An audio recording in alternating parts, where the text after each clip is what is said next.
So good evening students. Today we'll see the current affairs analysis dated from 18th Feb 2021. First news, pollution from coal burning வந்து ரொம்ப ஹையாக இருக்குது அப்படின்றத சொல்கிறாங்க. இந்தியாவை பொறுத்த வரைக்கும் நம்ம பொல்யூஷன்ஸ் நிறைய இருக்குது. இண்டஸ்ட்ரீஸ் பேஸில் கோல் பர்னிங், அப்புறம் ஸ்டபிள் பர்னிங் மூலமாக, அப்புறம் டஸ்ட் பொல்யூஷன்ஸ்னால உருவாக்கக்கூடிய பொல்யூஷன்ஸ் அதிகம். ஆனால் அதிகமான பொல்யூஷன், கார்பன் எமிஷன் ரொம்ப அதிகமாக இருக்கிறது கோல் பர்னிங்னால தான் இந்தியாவில் அதிகமாக இருக்குது. So we have to reduce அப்படின்றத இந்த ஆர்டிகளோட explanation.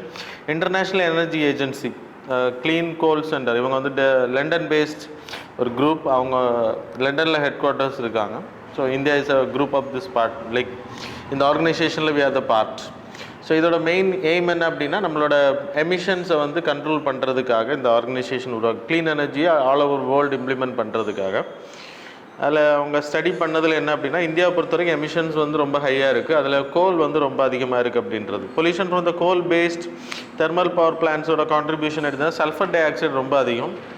half of the pollutions கோல்லேருந்து வரக்கூடிய sulphur dioxide, and then 30% of oxides of like nitrogen, then 20% of particulate matter 2.5 எல்லாமே ரொம்ப அதிகமாக இருக்குது அப்படின்றது. அதுக்கான காரணம், நம்ம யூஸ் பண்ணக்கூடிய கோல் பவர் பிளான்ஸ் எல்லாமே old one, existing new technologies எதுவுமே இம்ப்ளிமெண்ட் பண்ணலை. So we have to like change பண்ணணும். அப்படி இந்த டயக்ராமை மேப் ஸ்டாட்டிஸ்டிக்ஸை நீங்கள் பார்த்தீங்கன்னா தெரியும். Sulfur dioxide released by coal industry, that is dark blue color, that is like நம்ம இந்தியாவை பொறுத்த வரைக்கும் எவ்வளோ ரிலீஸ் பண்ணுறாங்க, லைக் பார்ட்டிகுலேட் மேட்டர்ஸ், பார்ட்டிகுலேட் மேட்டரில் லைக் பார்ட்ஸ் பர் மில்லியன் இது இந்த போட்டிருக்குது. 53% released by coal power plants. Nitrous oxide 31%. அது மாதிரி பார்ட்டிகுலேட் மேட்டர்ஸ் எடுத்துக்கிட்டிங்கன்னா அதுவும் ரொம்ப அதிகம். ஸோ இது நீங்கள் தெரிஞ்சுக்கணும். அப்புறம் அக்ரிகல்ச்சரில் க்ரீன் கலரில் போட்டிருக்காங்க, வெரி லெஸ் பவர் பிளான்ட்ஸ்.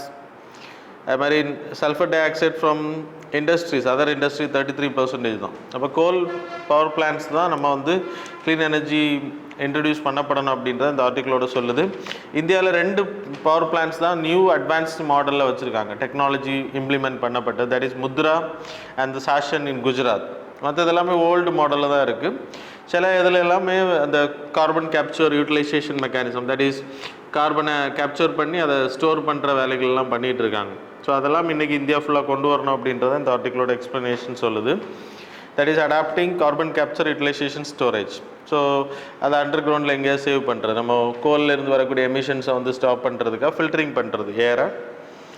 கோலை பொறுத்த வரைக்கும் உங்களுக்கு தெரியும், லைக் ஏர் பொல்யூஷன்ஸ் எடுத்திங்கன்னா மெர்க்குரி, லெட், அப்புறம் sulphur di oxide, nitrogen oxide, particulate matter, அப்புறம் ஹெவி மெட்டல்ஸ் வந்து அதிகமாக இது ப்ரீத்திங் ப்ராப்ளம், நியூரல் டிஸார்டர்ஸை உருவாக்கும். தென் வாட்டர் பொல்யூஷன் எடுத்துக்கிட்டிங்கன்னா கோலை வந்து கழுவுறதுனால வரக்கூடிய வேஸ்ட், அப்புறம் கோல் ப்ராசஸிங் பண்ணுறதுனால எடுக்கும்போது வரக்கூடிய கழிவுகள், இதெல்லாம் சேர்த்து நம்ம பாண்ட்ஸில், லேக்ஸில் எல்லாமே கலக்குது, ரிவர்ஸில் கலக்குது. So contaminating the ground water. அப்புறம் கிளைமேட் சேஞ்ச் எடுத்துக்கிட்டிங்கன்னா கார்பன் எமிஷன்ஸ் அதிகமாக இருக்கிறனால ஹீட் அதிகமாக உருவாக்கி விடுது, அது உங்களுக்கு தெரியும். Then CCUS, that is carbon capture utilization system, அது வந்து இம்ப்ளிமெண்ட் பண்ணப்படணும். அது மூலமாக நம்ம ரெடியூஸ் பண்ண முடியும். இந்தியா பொறுத்த வரைக்கும் we are taking the measures, ஆனால் சீக்கிரமாக எடுக்கணும் அப்படின்றத இந்த ஆர்கனைசேஷனோட recommendation. Then securities appellate tribunal. So tribunals அப்படின்னாலே உங்களுக்கு தெரியும், கோர்ட்ஸ், இட்ஸ் அ தீர்ப்பாயம் தான். அப்போ it's a temporary, like temporary இல்லை, இட்ஸ் அ என்ன சொல்கிறது, quasi judicial body. Quasi judicial அப்படின்னா அட்மினிஸ்ட்ரேட்டிவ் ஒர்க்ஸையும் பண்ணுவாங்க, ப்ளஸ் ஜுடிஷியல் ஒர்க்ஸையும் பண்ணுவாங்க. ஃபுல் ஃப்ளெட்ஜ்டு ஜுடிஷியரி கிடையாது.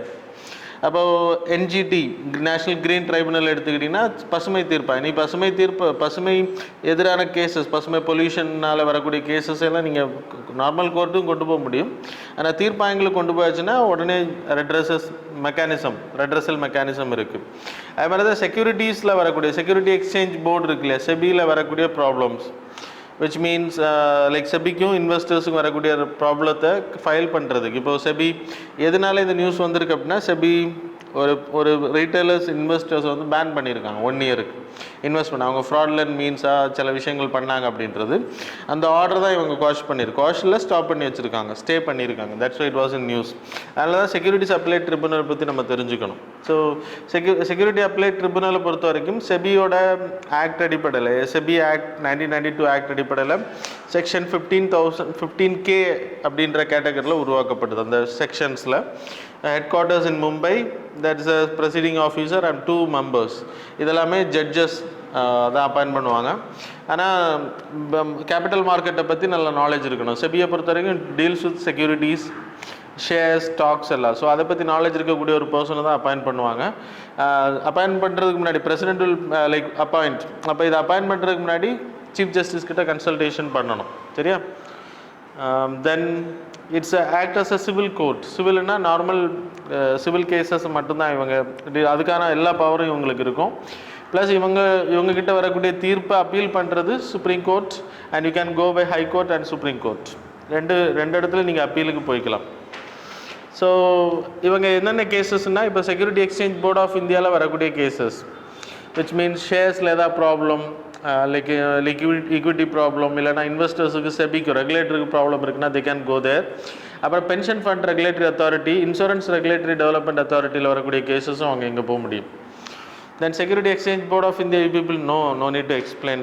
கேபிட்டல் மார்க்கெட்டை இந்தியாவில் ரெகுலேட் பண்ணக்கூடிய body. So there will be chairman, அதெல்லாம் உங்களுக்கு தெரியும், no need to explain.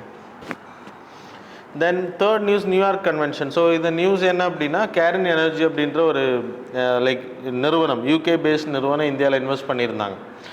So அவங்க வந்து வேதாந்தா நிறுவனத்தை மாதிரி ஸ்டெர்லைட், ஸோ எனர்ஜி ப்ரொடக்ஷன்ஸில் அவங்க கான்ட்ரிபியூஷன் இருந்துச்சு. அவங்க என்ன பண்ணாங்கன்னா, அவங்க ரொம்ப வருஷத்துக்கு முன்னாடி ஸோ கேரின் நிறுவனம் வந்து அவங்களோட ஷேர்ஸை வந்து அவங்களோட இந்தியாவில் இருந்த எஃப்டிஐ, ஃபாரின் டைரக்ட் இன்வெஸ்ட்மெண்ட் என்ன பண்ணான்னா, ஸ்டேக் ஹோல்டராக இருக்கக்கூடிய அவங்க ஒரு 9% குறைச்சிக்கிட்டாங்க அவங்களோட ஸ்டேக்கை. அப்போ அவங்க என்ன பண்ணிக்கிட்டாங்கன்னா, ஜாயின்ட் வெஞ்சரிங் மூலமாக வேதாந்தா கிட்ட அவங்க வந்து எல்லாத்தையும் ஹேண்ட் ஓவர் பண்ணாங்க. ஸோ அதில் ரெட்ரோஸ்பெக்டிவ் டேக்ஸஸ் நம்ம இம்ப்ளிமெண்ட் பண்ணோம். அப்படி எதாவது பண்ணாங்கன்னா they have to pay taxes. இவங்க பண்ணும்போது அந்த ரெட்ரோஸ்பெக்டிவ் லா கிடையாது.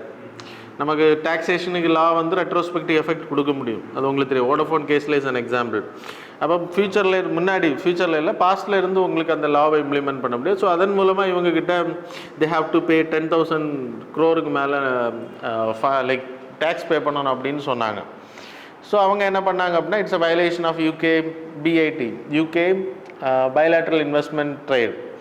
ஸோ அந்த அக்ரிமெண்ட் அடிப்படையில் தே வென்ட் டு கோர்ட். அப்படிங்கன்னா அப்போது முன்னாடி நம்ம அந்த பைலேட்ரல் இன்வெஸ்ட்மெண்ட் அக்ரிமெண்ட்டே கேன்சல் பண்ணது நிறைய கண்ட்ரி கூட நம்ம பண்ணியிருந்தோம். அதை 2014-15 எல்லாத்தையும் கேன்சல் பண்ணிட்டோம். இப்போ புதிய பிஐடிஏ அப்படின்ற அக்ரிமெண்ட் தான் நம்ம போட்டிருக்கோம், ப்ராட் பேஸ்ட் இன்வெஸ்ட்மெண்ட். ஸோ அதுக்கான காரணம் என்ன அப்படின்னா, லைக் இந்த அக்ரிமெண்ட்டை பொறுத்த வரைக்கும் பிஐடி அக்ரிமெண்ட் என்ன சொல்லுது அப்படின்னா, ஏதாவது டிஸ்பியூட் உருவாகுது இப்போது இன்வெஸ்ட்மெண்ட்னால கண்ட்ரிக்கோ இல்லைனா இன்வெஸ்டர்ஸுக்கோ இல்லைனா அங்கே இன்வெஸ்ட் பண்ணக்கூடிய அந்த லைக் ஜாயின்ட் வெஞ்சரில் ஏதாவது ப்ராப்ளம் வந்துச்சுன்னா, இது ஆர்பிட்ரேஷன் அப்படின்னா இதை பஞ்சாயத்து பண்ணக்கூடியது. இந்த கேசஸை வந்து விசாரிக்கக்கூடிய, அதை தீர்ப்பு பண்ணக்கூடியது யார் அப்படின்னா இன்டர்நேஷ்னல் ஆர்பிட்ரேஷன் அப்படின்றத அந்த பிஐடி எல்லா பிஐடி ஆக்ட்லேயும் நம்ம பண்ணிக்கிட்டோம். ஸோ இதன் மூலமாக நம்ம நிறைய லாஸ் ஆச்சு. அதுக்கான காரணம் என்ன அப்படின்னா, நம்ம எல்லா கேசஸையும் எங்கே கொண்டு போவாங்கன்னா வெளிநாட்டுக்கு கொண்டு போயிடுவாங்க, வெளியில் கொண்டு போவாங்க. ஸோ பர்மனன்ட் கோர்ட் ஆஃப் ஆர்பிட்ரேஷனுக்கு எடுத்துகிட்டு போயிட்டாங்க. ஸோ அப்படி எடுத்துகிட்டு போனதுனால என்ன ஆச்சு அப்படின்னா, அவங்க என்ன பண்ணுவாங்க, ரெட்ரோஸ்பெக்டிவ் லாவை வந்து ஏற்றுக்க மாட்டாங்க. ஸோ அப்போ அதுக்கு வோடஃபோன் கேஸ்லேயே நம்ம லூஸ் பண்ணோம். இப்போ இந்த கேஸ்லேயே அவங்க என்ன பண்ணியிருக்காங்க, நீங்கள் இது கேட்டதே தப்பு, அப்புறம் அவங்களோட இதெல்லாம் பிளாக் பண்ணி வச்சுருக்காங்களாம். ஸோ அதுக்கு எல்லாத்தையும் அவங்க ஃபண்டு, பேங்க் அக்கௌண்ட்ஸ் எல்லாத்தையும் பிளாக் பண்ணி அந்த ஃபண்டுக்கெல்லாம் இன்ட்ரெஸ்ட்டோட சேர்த்து அவங்க வந்து பே பண்ணணும், நம்ம கவர்மெண்ட் பே பண்ணணுன்றது. இது வந்து பாடம் தான். ஏன் அப்படின்னா அந்த அக்ரிமெண்ட் தான் ரீசன். ஸோ இப்போ என்ன பண்ணியிருக்கோம் அப்படின்னா, புதிய அக்ரிமெண்ட்டில் என்ன பண்ணியிருக்கோன்னா, எல்லா கம்பெனிஸுமே ஒரு 5 வருஷம் இந்தியாவோட கோர்ட்டில் தான் கேஸ் ஃபைல் பண்ணணும். அப்படி அவங்க இந்தியன் கோர்ட்ஸ் வந்து அவங்களுக்கு சாட்டிஸ்ஃபைடாக தீர்ப்பு வழங்கலை, அவங்க அதுக்கு பிறகு தே கேன் மூவ். அதுக்குள்ளாடி they have to go by the internal mechanism. அது இந்தியன் கம்பெனிஸாக இருந்தாலும் சரி, வெளிநாட்டிலேருந்து இந்தியாவில் இன்வெஸ்ட் பண்ணுறவங்களா இருந்தாலும் சரி. சரியா? So that is important. So இப்போ நியூயார்க் அக்ரிமெண்ட்டை பொறுத்த, நியூயார்க் ஆர்பிட்ரேஷன் கன்வென்ஷன், இப்போ இவங்ககிட்ட என்ன பண்ணிட்டாங்க அப்படின்னா, லைக் இந்தியன் கவர்மெண்ட் வந்து இந்த ஆர்டரை ஏற்றுக்கணும் அப்படின்னு சொல்லியிருக்காங்க. அவார்டை நம்ம என்ன பண்ணோம், அது லைக் இன்ஸ்டால் பண்ணலை, இம்ப்ளிமெண்ட் பண்ணலை. ஏன்னா நமக்கு அது மைனஸ். இப்போ நம்ம நிறைய ஃபண்டு கொடுக்க வேண்டியது இருக்குது. இப்போ அதனால் நம்ம இம்ப்ளிமெண்ட் பண்ணலை. இப்போ நியூயார்க் கன்வென்ஷன் ஒன்று இருக்குது. இப்போ இன்டர்நேஷ்னல் ஆர்பிட்ரேஷன் இல்லை கோர்ட்டில் வரக்கூடிய அவார்டை வந்து இம்ப்ளிமெண்ட் பண்ணுறதுக்கு நியூயார்க் கன்வென்ஷன் ஒன்று சைன் பண்ணி, அப்படின்னா கோஆப்ரேட் பண்ணணும் அந்த கவர்மெண்ட்ஸ் இம்ப்ளிமெண்ட் பண்ணுறதுக்கு. இப்போ நம்ம இம்ப்ளிமெண்ட் பண்ணாததுனால நியூயார்க் கன்வென்ஷனில் நம்ம பார்ட்னர். ஸோ அதன் அடிப்படையில் கேரன் நிறுவனம் வந்து நம்மளை ஃபோர்ஸ் பண்ணுறாங்க. ஸோ பை நியூயார்க் கன்வென்ஷன் அப்படின்றத கேட்குறாங்க. ஸோ நியூயார்க் கன்வென்ஷன்ன்றது 166 ஸ்டேட் பார்ட்டிஸோடு சேர்ந்தது. ஸோ இன்டர்நேஷ்னல் ஆர்பிட்ரேஷனில் வரக்கூடிய அவார்ட்ஸை வந்து மதிக்கணும், அதை இம்ப்ளிமெண்ட் பண்ணுறதுக்கு அந்த கவர்மெண்ட் வந்து கோஆப்ரேட் பண்ணணும். ஸோ இப்போ இவங்க கொடுத்த ஆர்டர்ஸ் எல்லாம் நம்ம மதிக்கலை, அதனால தான் அவங்க அந்த கேட்டகரியில் போயிருக்காங்க. So that's it was in news. So இதான் அந்த கேசஸோட ஹிஸ்ட்ரி எல்லாமே நான் போட்டிருக்கேன். So go and study. Then coelacanth அப்படின்ற ஒரு ஃபிஷ், அது ஜியால் காந்த் அப்படின்னு சொல்லுவாங்க, ஜியால் காந்த் அப்படின்றது.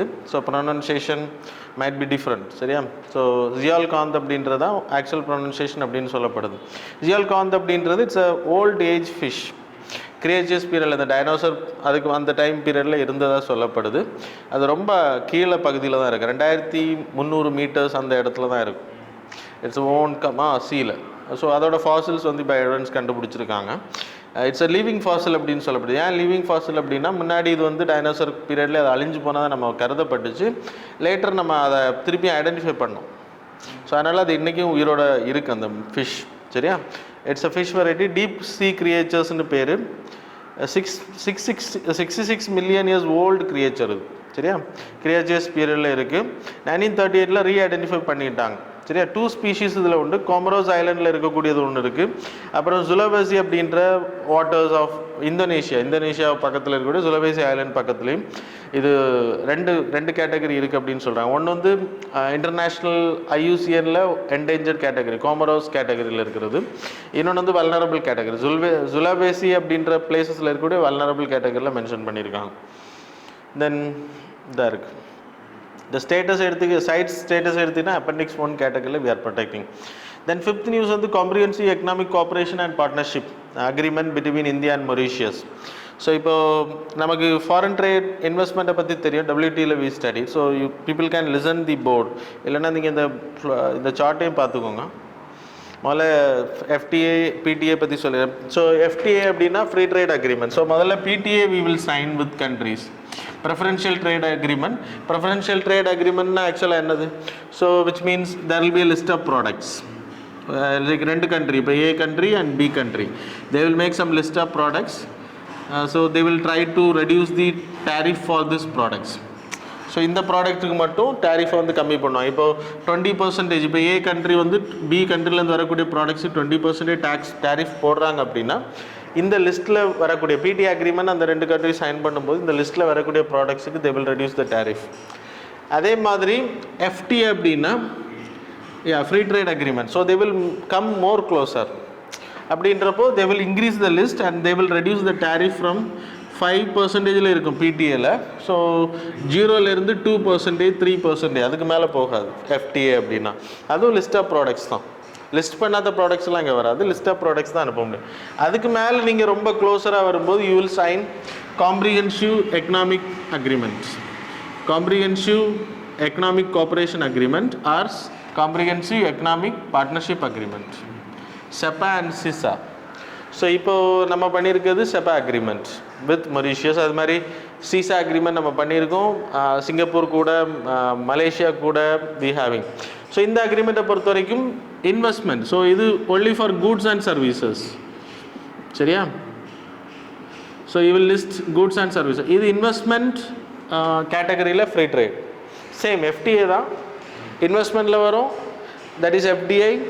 அப்புறம் FPAல வரும், without restriction you have to allow. And then by like intellectual property rights, IPR, இதுக்கு பேர் தான் செசா அண்ட் செப்பா. அதே இது you are coming closer again. So இப்போ இந்தியா ஸ்ரீலங்கா எடுத்துக்கோங்க, இல்லைனா இந்தியா பங்களாதேஷ், நான் உங்களுக்கு எக்ஸாம்பிள் சொல்லியிருக்கேன் while studying economics. இப்போ இந்தியாவும் பங்களாதேஷும் they are having same boundary. Already நம்ம ரெண்டு பேருமே ஒரே கண்ட்ரி தான் history pastல.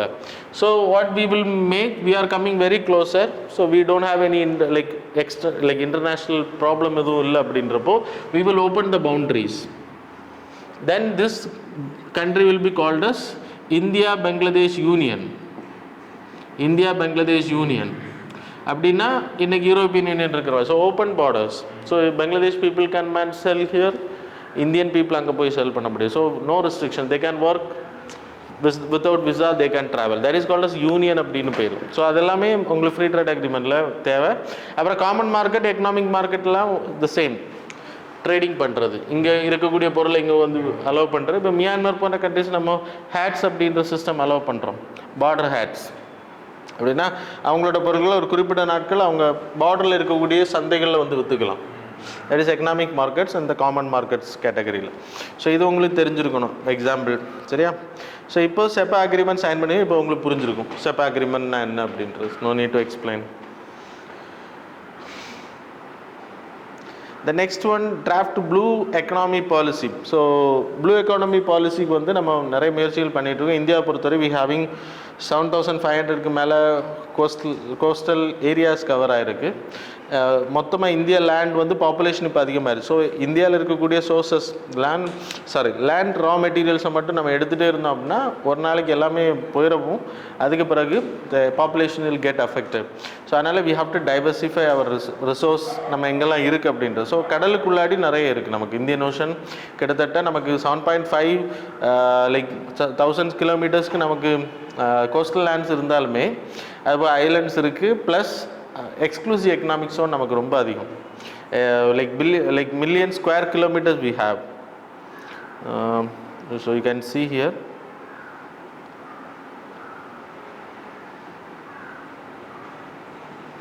Yeah, you can see here.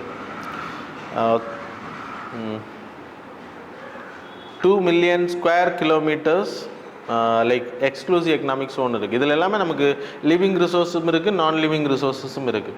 So இது எல்லாமே நம்ம யூட்டிலைஸ் பண்ண முடியும். இப்போ சீவீடு கல்டிவேஷன் நம்ம ப்ராஜெக்ட் போட்டிருக்கோம். ஸோ இது எல்லாமே எதுக்கு அப்படின்னா டைவர்சிஃபையிங் அவர் ரிசோர்ஸ் ரிஸ்க்கை வந்து டைவர்சிஃபை பண்ணுறதுக்காக இந்த வேலைகள் பண்ணுறோம்.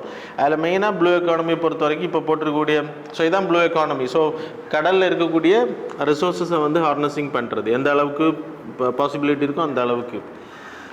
ஸோ என்னெல்லாம் கேட்டகரிலாம் லைக் மெரைன் ஸ்பேஷியல் பிளானிங் பண்ணுற, டூரிசம் அதிகப்படுத்துறது, marine fisheries, aquaculture, fish processing, அப்புறம் டெக்னாலஜிஸ் பயன்படுத்துகிற, லாஜிஸ்டிக்ஸ் சர்வீஸ் அதிகப்படுத்துகிற, ஷிப்பிங், அப்புறம் coastal and deep sea mining, deep sea fishing அதிகப்படுத்துறது, ஆஃப்ஷோர் எனர்ஜி எடுக்கிறது, பாலிமெட்டாலிக் நோடியூல்ஸ் நிறைய இருக்குது நம்ம இந்தியன் ஓஷன் ஏரியாக்களில், காண்டினென்டல் ஷெல்ஃப் ஏரியாஸில்.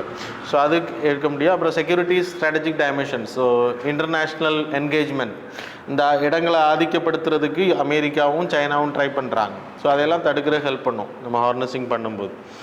So these are the reason for the blue economy நம்ம ப்ராஜெக்ட் போட்டிருக்குது. நான் லிவிங் ரிசோர்ஸஸ், நான் லிவிங் ரிசோர்ஸஸ் இருக்குதுன்னு சொன்னேன். அப்புறம் சாகர்மாலா ப்ராஜெக்ட் இனிஷியேட் பண்ணியிருக்கோம். Other initiatives to port-led development. So போர்ட்டை மாடர்னைசேஷன் பண்ணுற மூலமாக டெவலப்மெண்ட்ஸ் ஆகும். அப்புறம் கனெக்டிவிட்டி அதிகப்படுத்துகிற அந்த ஓஸ்மார்ட் அப்படின்றது, ocean services modelling application resources technology, O SMART அப்படின்ற ப்ராஜெக்ட் அனௌன்ஸ். ஸோ இது எதுக்கு அப்படின்னா ஓஷன் கவர்னன்ஸ் அதிகப்படுத்துறது, ஓஷனை மானிட்டர் பண்ணுறது, ஓஷனோட காண்டினென்டல் ஷெல்ஃபை கண்டினியூஸாக மானிட்டர் பண்ணுறது, ஓஷன் ரிசோர்ஸஸை மானிட்டர் பண்ணுறது, எங்கெல்லாம் இருக்குது அப்படின்னு எக்ஸ்ப்ளோரேஷன் பண்ணுறதுக்காக. Then integrated coastal management system is there. அப்புறம் ஃபிஷரி பீப்புளை டெவலப் பண்ணுறது we having system. And sustainable development கோலில் 14 to conserve sustainability use of oceans, அந்த கோலை ஹெல்ப் லைக் அச்சீவ் பண்ணுறதுக்கு ஹெல்ப் பண்ணோம். ப்ளூ எக்கானமி இந்த கான்செப்ட் இனிஷியேட் பண்ணது குண்டர் பாலி அப்படின்ற பர்சன். இது ஏற்கனவே நான் உங்களுக்கு ஜியோகிரஃபியில் சொல்லியிருக்கேன். அண்ட் தென் அங்கே இருக்கக்கூடிய ரிசோர்ஸஸை வந்து யூட்டிலைஸ் பண்ணுறது தான் இந்த கான்செப்டே. ரினியூவபிள் எனர்ஜியாக இருக்கட்டும், ஃபிஷரிஸாக இருக்கட்டும், maritime transport, tourism, climate change, அப்புறம் வேஸ்ட் மேனேஜ்மெண்ட், இதெல்லாம் சேர்ந்தது தான் உங்களுக்கு ப்ளூ எக்கானமி அப்படின்றது. சரியா? So that's all. Then 7th new certified jute seeds. So இந்தியாவை பொறுத்த வரைக்கும் we having I care jute அப்படின்ற ஒரு கான்செப்ட் இருக்குது. நான் அது என்னன்னு சொல்கிறேன். There is a plan. பீப்புளுக்கு நம்ம இந்தியா வந்து லார்ஜஸ்ட் ப்ரொடியூசர் ஆஃப் ஜூட். அது West Bengal, north eastern states, north east இல்லை ஈஸ்டர்ன் ஸ்டேட்ஸ், ஒடிசா, பீகார், இந்த ரொம்ப லைக் பெங்காலிஸ் ஏரியாஸில் தான் உங்களுக்கு ப்ரொடக்ஷன் அதிகம். இந்தியாவுக்கு அடுத்த இடத்துல இருக்கிறது பங்களாதேஷ். ஸோ இந்தியா தான் டாப்பில் இருக்குது ப்ரொடக்ஷன்ஸில். ஸோ இது வந்து நிறைய விவசாயிகள் இதை நம்பி இருக்காங்க, பீட் இந்த ஜூட் கல்டிவேஷன்ஸ். ஸோ அதை வந்து ப்ரொடக்ஷன் அதிகப்படுத்துறது இட் வில் ஹெல்ப். ஸோ அதனால் இதை இம்ப்ளிமெண்ட் பண்ணுறது ட்ரை பண்ணுறாங்க. ஸோ அதுக்கு வந்து கொடுக்குற சீட்ஸ் வந்து ப்ராப்பராக இருந்துச்சு அப்படின்னா அவங்க கல்டிவேட் பண்ணுறது மூலமாக நிறைய லைக் ப்ரொடக்ஷன் அதிகப்படுத்த முடியும். That's the benefit of this certified jute seed distribution plan எடுத்திங்கன்னா சர்டிஃபைட் சீட்ஸ் வந்து அவங்க கல்டிவேட் பண்ணக்கூடிய 55% ஏரியாவை வந்து கார்பரேட்டர் ஹெல்ப் பண்ணும், 5 lakh மேலே ஃபார்மர்ஸுக்கு ஹெல்ப் பண்ணும், அப்புறம் ப்ரொடக்ஷன் வந்து அதிகப்படுத்துகிற ஹெல்ப் பண்ணும். ஏன்னா அதில் பொக்கு சீட்ஸ் எல்லாம் இருக்காது. சரியா? தென் ஜூட் ஐ கேர் அப்படின்றது improved cultivation and advanced retting exercise for jute. So advance மெக்கானிசத்தை பயன்படுத்துறது ஜூட் கல்டிவேஷனில், அதன் மூலமாக ப்ரொடக்ஷன் அதிகப்படுத்துறது. அப்புறம் ரெட்டிங் மெக்கானிசம், ரெட்டிங் அப்படின்னா மைக்ரோபியல் ஆக்ஷன்ஸ் மூலமாக ஜூட்டோட ஸ்டெம்ஸில் இருந்து அந்த நூல்களை எடுக்கிறது. ஸோ அதுக்கு வந்து மைக்ரோபியல் ஆக்ஷன்ஸ் பயன்படுத்துறது, ரெட்டிங் மிஷின்ஸ் இன்ஸ்டால் பண்ணுறது. ஸோ இதெல்லாம் தான் அந்த ப்ராஜெக்ட். 100% சர்டிஃபைட் சீஸ் வந்து விவசாயிகளுக்கு வந்து சப்சிடைஸ் ரைஸில் கொடுக்கப்படணும். அப்புறம் அதர் மெஷர்ஸ் எடுத்திங்கன்னா எம்எஸ்பி அனௌன்ஸ் பண்ணுறோம் ஜூட்டுக்கு, நம்ம சொல்லியிருந்தேன் ஏற்கனவே. காட்டனுக்கு இருக்குது. அப்புறம் ரெட்டிங் டேங்க்ஸ் வந்து அவங்களுக்கு ப்ரொவைட் பண்ணுறோம், மைக்ரோபியல் ஆக்ஷன்ஸ் பண்ணுறது. ஒரு 7 days வந்து அதை போடுவாங்க அந்த இடத்துல, அந்த டேங்க் உள்ளாடி. அப்புறம் மைக்ரோபியல் ஆக்ஷன்ஸ் மூலமாக அதை வந்து பிரிக்கும் அந்த பாக்டீரியாஸ். சரியா? Then Jude packaging materials act மூலமாக இன்றைக்கி எல்லா கவர்மெண்ட்டோட பொருட்கள், ரேஷன் பொருட்கள் கொடுக்கக்கூடிய எல்லாமே, சுகர்லேருந்து எல்லாமே வந்து ஜூட் பேக்ஸில் தான் வரணும்னு ஆர்டர் போட்டிருக்கோம். அந்த ஜூட் ஜியோ டெக்ஸ்டைல்ஸ் இன்ட்ரடியூஸ் பண்ணியிருக்கோம். நம்ம வண்டிகளுக்கு பயன்படுத்தக்கூடிய டெக்ஸ்டைல்ஸ். அது மாதிரி ஜியோ டெக்ஸ்டைல்ஸ் அப்படின்ற கேட்டகரி வரும்போது நீங்கள் இந்த ரோடு கன்ஸ்ட்ரக்ஷன் பண்ணும்போது யூஸ் பண்ணுவாங்க. இல்லை உள்ளாடி போடுவாங்க ஜல்லி. இது கேட்டிருந்தாங்க எனக்கு தெரிஞ்சு யூபிஎஸ்சியில் ஏதோ ஒரு கொஸ்டின் ரிலேட்டடாக கேட்டிருந்தாங்க. ஸோ லைக் நீங்கள் மண் கூட போடும்போது இப்போ ரோடில் சின்ன சின்ன ரூரல் ரோட்ஸ் காங்க்ரீட் போடுறதுக்கு முன்னாடி மண் அப்புறம் ஜல்லியெல்லாம் போட்டு டைட் பண்ணுவீங்கள்ல, அந்த இடத்துல போடுவாங்க. அது எதுக்குன்னா அந்த இடத்த உடச்சிட்டு போகிறதுக்கு கூடாது, தண்ணி அரிக்க விடாது. ஸோ அதுக்காக ஜியோ டெக்ஸ்டைல்ஸ் அப்படின்றது. தென் ஜூட் ஸ்மார்ட் அப்படின்னா கவர்னன்ஸ் அதிகப்படுத்துறது, online marketing etcetera. So that's all. ஜூட்டை பொறுத்த வரைக்கும் டெம்பரேச்சர் 25 to 35 degree சென்டிகிரேடில் தான் அது வரும். அதான் அந்த பெங்கால் ஏரியாவில் வருது. தென் 150 to 250 பெங்காலை பொறுத்த வரைக்கும் உங்களுக்கு ஒரு பேரிஷ் ஏரியா, அப்படின்னா ரொம்ப அதிகமான மழை பெய்யக்கூடிய ஏரியா. சரியா? The largest producer of jute வந்து இந்தியா. ஈஸ்டர்ன் இந்தியாவில் தான் அதிகமாக வருது. வெஸ்ட் பெங்கால், பீகார், ஒடிசா, அசாம், ஆந்திர பிரதேஷ், மேகாலயா, திரிபுரா. ஆந்திர பிரதேஷ் மட்டும்தான் சதர்னில் வருது. சரியா? யூசர்ஸ் எடுத்துன்னா பேக்ஸ் பண்ணுறது, மேட் பண்ணுறாங்க, ரோப்ஸ், ஏர்ன், கார்பெட்ஸ் எக்ஸெட்ரா. அப்புறம் கோல்டன் ஃபைபர் அப்படின்ற பேரும் இதுக்கு இருக்குது. கோல்டன் ஃபைபர் ரெவல்யூஷனுக்கும் நம்ம வித்துட்ருக்கோம் இதன் மூலமாக. So that's all about today's current affairs students. Hope you people enjoyed. Thanks a lot for joining.